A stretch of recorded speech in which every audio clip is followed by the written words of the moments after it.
children. Welcome to the IT class. How are you all? Are you going well? Okay, fine. In the last class, you have learned so many things, isn't it? So, do you remember all these things? Can I ask questions? Okay. So, from where do you get the layer palette? Yes, very good. From the Windows, then click on the dockable dialogs, then you could get the layer palette. Okay, and you also learned to add a new layer, then remove a new layer, then renaming a layer, then you can take the duplicate of that layer, isn't it? You studied the technology of copy visible. You can see many of the eye icons in the left side. Then you can click on that to show or hide that layer. Okay, and you can select the edit menu and then click on the copy visible. Do you remember while we are doing and selecting the logo to our poster? Okay, so in this class we are going to learn a new tool, that is paths tool. Okay, what is that name? Paths tool. So what did you feel when it's here path? P-A-T-H, path. It is a way. Okay, so which means we are cropping an image from our home folder and we are just cutting the backgrounds and we want only the portions that we are cropping. So we go to that path only to cutting that. Okay, so it will be more clear while you watch this video. Okay, so can we go? Okay. Activity 1.6, Paths tool for selecting a picture. Imagine that you want to separate only a part of the picture and include it in the poster. So what can we do? Here there is an option for selecting the Paths tool. What is the use of Paths tool? Paths tool is a tool that helps in selecting a part of an image according to a fixed shape. Okay. Then Paths tool can also be used to create different types of patterns. It is used to create different types of patterns and also to select a certain part of the image. For continuing the editing, we want to open our work, that is click on the home, then select Students work 9th. Open it. Here is your work, that is activity 1.xcf. What is xcf? That is the file format of GIMP software. So double click on that and here it is opening the activity 1.xcf file. Maximize it. Here you want to include the layer palette and toolbox from the Windows menu. This is the toolbox. Move it. Open layer palette by clicking on Windows, dockable dialogs and layers. You want to include an image into this poster. So first of all open it, click on file, then open and go to school resources,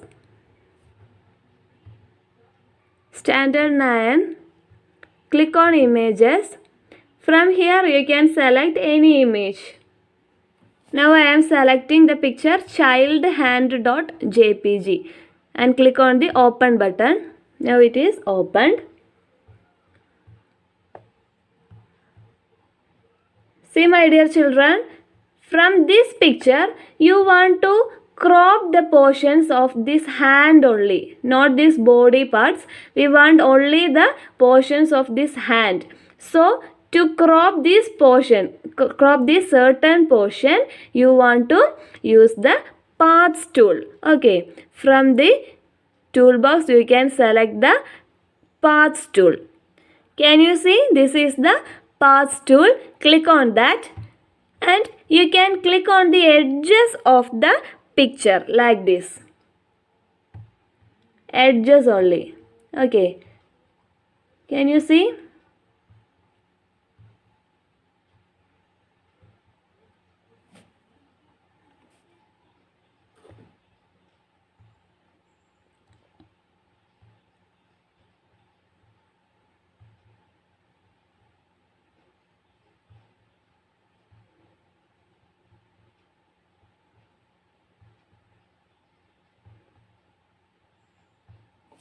Okay, after selecting these portions, one thing is important, that is press the control key and then click on the point where you start to complete the marking. So just click here by holding the control key in your keyboard to start this selection. Okay. So now the selection is over. Now select the path tool from select menu to mark the paths of the selected portion. Click on the select menu, then click on the from path option. Okay, from path. Now the selection is completed. You can copy and paste this picture into our poster. Click on the copy, then minimize it, and you can create a new layer in our poster. You can give its name child hand. Select that layer and you can paste it. Click on edit option, then click on paste. See, now that hand portion only selected and pasted into our image. Now we can scale and resize it. Click on the scale option, then select our picture and you can increase the size like this. And you can move it as accordingly. See. Now click on the anchor tool to anchor the floating layer. Okay. Dear children, after each step we want to save our work. For that, click on file, then click on the save this image button. Now our image is saved. Okay. Dear children, do you know that if the default settings in GIMP is changed, in any case, unfortunately, if the default settings is changed, means there are provisions available in the GIMP software. Okay, so let us see how can we reinstate the default settings if changed. Okay, first one is that click on the edit menu in the GIMP window. Then select preferences. Here you can see preferences. In the window that opens, you want to select window management. Here can you see the window management? Okay, now a window management window is opened. From here you want to click on reset saved window positions to default values and you want to click on the OK button. Okay.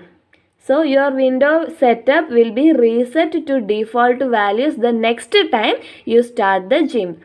So it is not useful if there is no changes in our default settings. I am just introducing such a window. Okay. Now the GIMP will restart. Okay. Now this is not useful, so I am giving cancel option. Okay. Okay, my dear children, we can wind up today's section. And you want to write one word question and answer from this topic. Okay, so from activity 1.6 you could write one word question and answer into your fair notebook as a continuation. Okay, so stay at home, stay safe. We can meet at the next class. Bye.